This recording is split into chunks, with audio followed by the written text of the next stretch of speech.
all junglers understand this pain. And that's when the enemy jungler is seemingly everywhere and they're getting freebies, free kills, free objectives, free everything. However, what if I could tell you that it is a skill for you to become the ever-present jungler on the map? High kill participation, high CSPM, jungle suppression, and you will be the one in all chat, hey, how are you in every situation? And you shrug and you say, you know what, I'm just the jungle diff. So as we've already started our first clears, as you would have seen, we're going to start off with a Vi game because she doesn't have the innate everywhere-ness of like a Hecarim and a Karthus and a Warwick, but we will also look at a Hecarim video in the second game just to show you, hey, you can still be everywhere even if you make a few mistakes early, an important concept. The Vi here does what I think everyone understands you need to do, cut out your first clear, make an aggressive play. Now, if your first clear is getting onto the map before the enemy jungler, as we look at the digital animations, then yes, that's absolutely fine because you have the clear tempo advantage. The thing is, the Vi got a leash. Never get a leash in 2024. The second thing is, if you do not clear faster than the enemy jungler, but you do beat them early,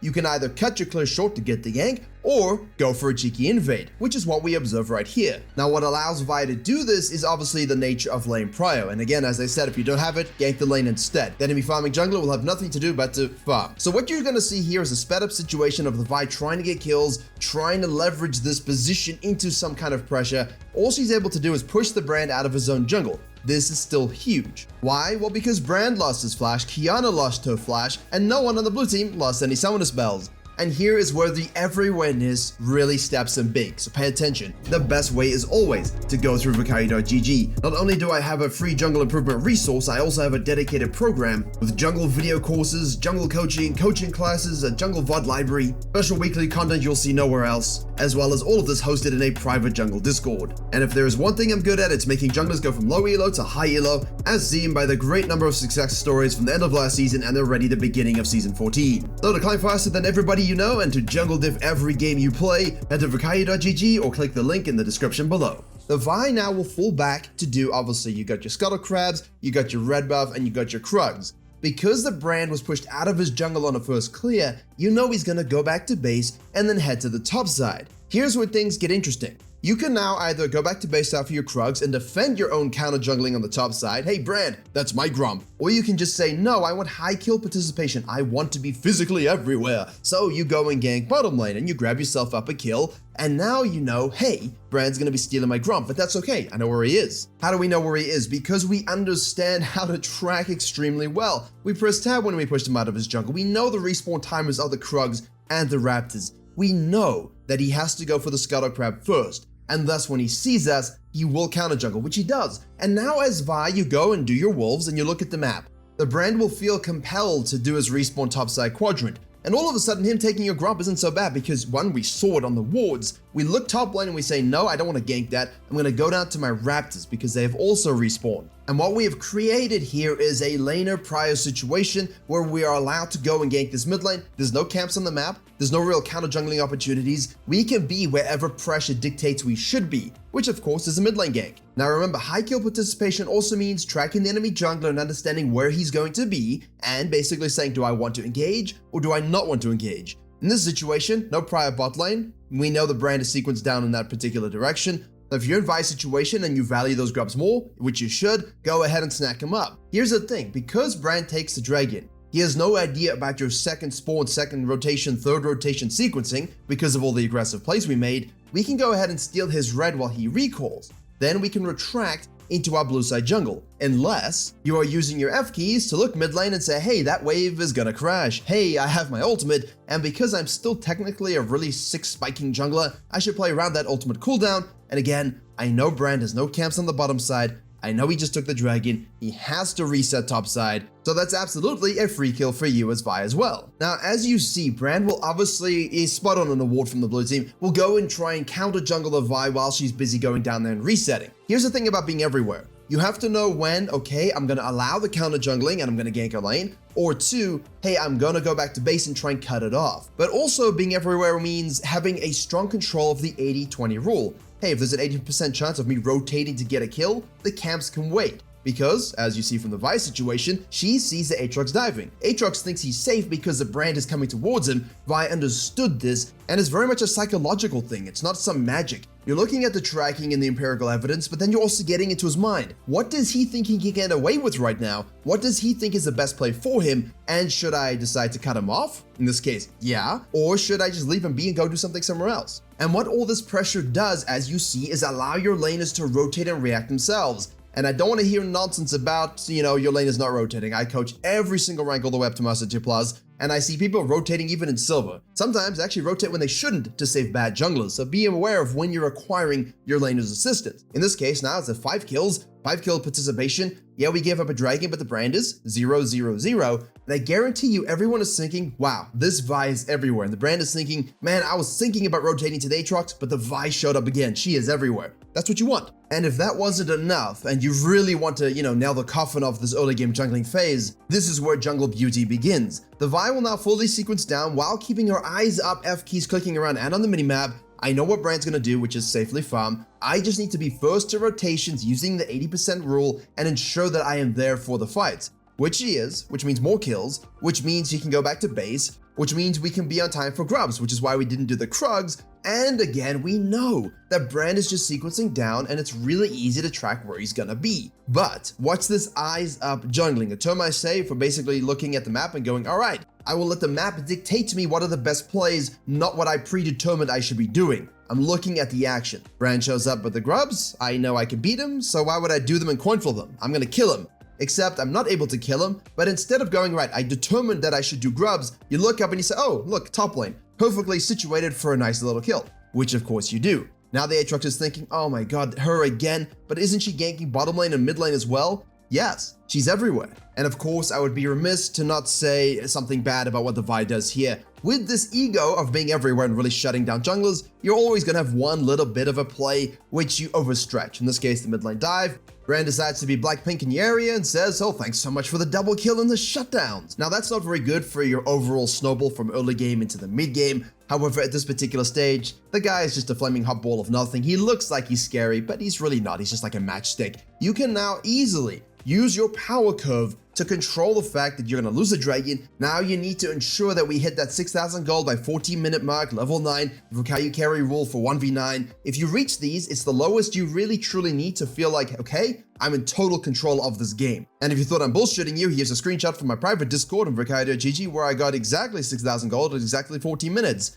So I do practice what I preach, when I'm not inting. Regardless, Vi gets a kill on the Aatrox. Now we push into his jungle, we get more kills, we do the Herald, and the typical mid-game things occur. The most important thing is, as I've been saying this season, 15 to 20, 22 minutes, understand that the mistakes made here, when you have 6 grubs, and they have 6 grubs, or whoever has the grubs, is what defines who wins. With 6 grubs and a Herald, all you gotta do is get a triple kill, a few kills here and there, and now you're shoving into their base already. I mean, you're looking at this game now, 19 minutes, 21 kills, Vi's 18 out of those. Yeah, the brand's a lot ahead in CS, but does it really matter when her impact was so much more powerful and all the laners felt the fists of doom, pun not intended, and of course not an Overwatch crossover, but she chose a more gank-focused heavy rotation versus more farm heavy. As always, mid and late game stuff is exactly the same, no matter what rank and whatever champion you play. We'll have a mention about that at the end of the video, but for now let's jump to the Hecarim game where not so good things happen early and you might feel like, well, I can't control things, I can't be everywhere because of either a mistake I've made, a cheat strategy that's, come up in my face. Again, not a pun, goodness gracious. And I'm just struggling to see what the jungle pathways look like to victory. So we have a late invade, as you have seen, with the Hecarim doing the red side quadrant and falling back to his blue side. Let's just bring out the map quickly because you fully understand from all my videos over the years why I'm not always a fan of these late invades, especially if you get detected. However, the Sejuani is mid lane prior. So what she's able to do is basically, even though she's seen, cut down and go across to the red side quadrant to try and steal the Hecarim's camps. The Hecarim here, if you wanted to do this properly, should have thought more about actually cutting across mid lane to protect that side, making it really difficult for Sejuani to go into his blue side jungle because you just got red raptors and you defend that side. You also don't have the coin flip of bottom lane rotations and mid lane prio scenarios. However, that's not really what Hecarim wants to do, right? So obviously this is less good for him in terms of a clear, and as such, you see Sejuani does Fiesta, Hecarim does Fiesta, all the laners rotate Fiesta, and it's amazing what happens in challenger level games. It looks just like your silver games sometimes, but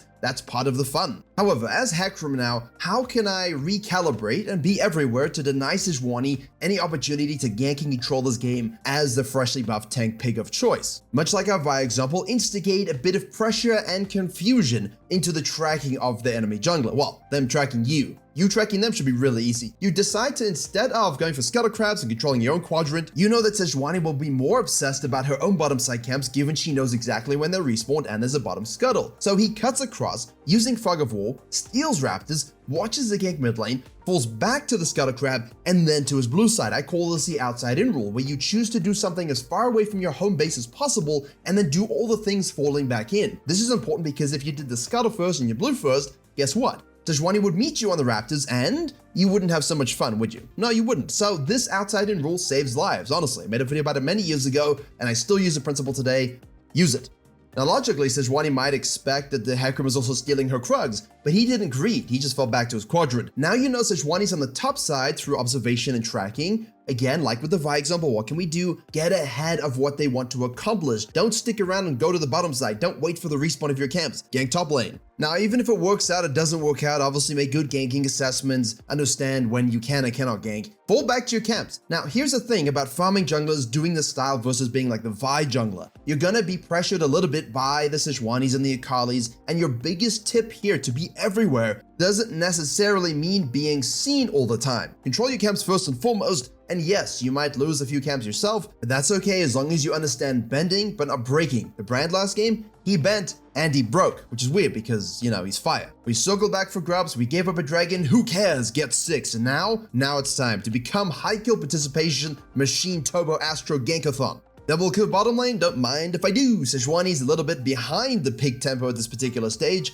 and now, because we're tracking, obviously always pressing tab. What was your CS the last time I saw you? What's the CS now? Can I understand what you did in the meantime? You go back to base, you go top side. If the idea is to counter jungle and dive top lane, if the idea is to counter jungle and gank mid lane, if it's just to gank mid lane, it doesn't matter. The point is, we know Sejuani will be arriving. Let's try and make a play. Unfortunately, this doesn't work out perfectly for the Silas, and this is when he does a great job counter ganking, but the Hecarim does what he does best, helicopter some ass. What is wrong with me today? And the Akali goes ahead and dies. But now we see a fight, we observe a fight, the supports are roaming. Again, 80% rule, can I rotate, can I not? Should I try and save the soul of my teammate, or should I be the Batman who laughs and just enjoy the chaos? I'd say it's up to you, but if you want to be the everywhere jungle diff, you kind of have to be alive. So, leave the situation, give up your shit on the bottom side, go to the top side, take some more camps. Farm until your ult's up, and then commit your ult upon the sin that is known as a Kali champion design. And much like the Vi, commit a sin of your own. In this particular case, if we were tracking so damn well, which of course I think we were, and then you go ahead and do the grubs without thinking, hey, Sejuani can kill me, yeah, it's not so good. You should probably understand when not to do grubs. But hey, we die, it happens. All that means is I've ganked bottom lane, I've ganked mid lane, and that leaves me, I think that's all the lanes. Oh, top lane exists, of course. I have ganked it once, but we didn't get kills, so let's go do that. And much like Divide, this is where the moment arrives. The being everywhere that truly irritates laners, that truly irritates enemy junglers who don't understand the difference between 95 fuel and race fuel. Go ahead after top lane, you see mid lane pushing. Do gank this, please. Use your ultimate again if you have it. Go and kill the mid laner. Sejuani shows up again with help from her team. She's rushing who the hell knows what itemization, but you go ahead and you say 80% rule. I don't think that's true. It's better for me to farm my camps. The Jace is gonna show back top lane again with TP, so you kill him again. Sometimes all you're doing is farming, playing around your ult, farming and counter jungling, playing around your ult, until such moment that the enemy jungler feels a little bit behind in some ways and forces a few things, and you just give them up until you find the moment where you can go 1 kill, 2 kill, 3 kills more. 1 play, 2 play, the turret will fall. You steal the Krugs, and now again, go back to base. The reason why this kind of video, whenever I make it over the years, is a really fast-paced one, is because I'm trying to get you into the idea of understanding quick decision flow. All right, something happened? I don't think A is a good choice, I'm going with B. All right, A is a good choice, but after that, I think I'm gonna jump to C. You always have to be ready to quickly adapt. And that is a difficult skill, and this is not an easy way to jungle. That's why we use high elo for this, but it's something for you to emulate in terms of understanding high KP, farming rotations, risk assessment, objective control, and making sure the enemy jungler has a miserable time. And after Hecarim rotates to the bottom lane and again ensures misery was had, we look at the gold amounts. Hecarim has 7.4k gold at 14 minutes and is level 9 as expected, but the Sejuani is only at 5.4k gold. It's a 2,000 gold difference, massive. And that's just the understanding of 80% rule, giving things up, and still being everywhere ahead of the Sejuani, because every time she stepped out to try and pressure you, you didn't lose anything. You just went and did something else, didn't you? You went and counter jungled, you ganked a lane, you took some grubs, and she wasted time pressuring you, but it never really stole anything from the Hecarim. And what that means is you've got your 14 kills, 10 of which go to the Hecarim's kill participation, not as high as the Vi, but he really was present in every lane, every objective, and who really cares about dragons when you can win fights like this as you're watching on your screen, and then you can win fights like that and go get the Baron. Everything you're seeing now is just the snowball component of using the power you get from 14-minute gold amounts and just brute forcing fights. It's not even brute forcing, it's just using the lead you have to kill everybody. It's no longer high risk because you have made your own luck. And if you want to understand a little bit more about the jungle decision-making principles in slow motion and going all the way through to the end of the game, the decision-making test will guide you thusly.